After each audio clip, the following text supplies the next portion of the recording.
itu yang awal-awal datang di sekolah, bagaimana Pak kalau kita bentuk IKA?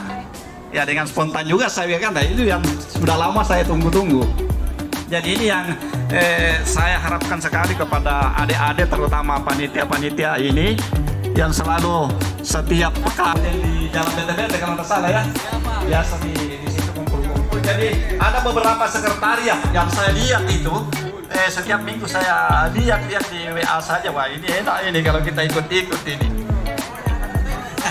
Jadi saya biasa di pasar lah di mana, saya tidak tahu siapa sebenarnya ini. Fisik saya tidak pernah ketemu, tetapi secara emosional itu selalu terjalin hubungan.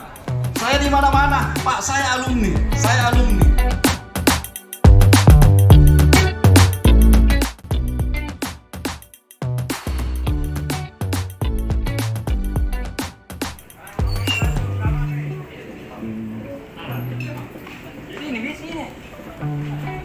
Allahu Akbar, asyhadu an la ilaha illallah, asyhadu anna Muhammad. Jadi asli untuk menurunkan tim instruktur dari Kementerian Agama untuk turun ke kegiatan tersebut.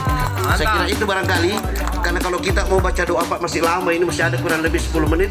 Saya hanya teman semua yang ada di sini, kita sama-sama berdoa, menengadahkan tangan, mudah-mudahan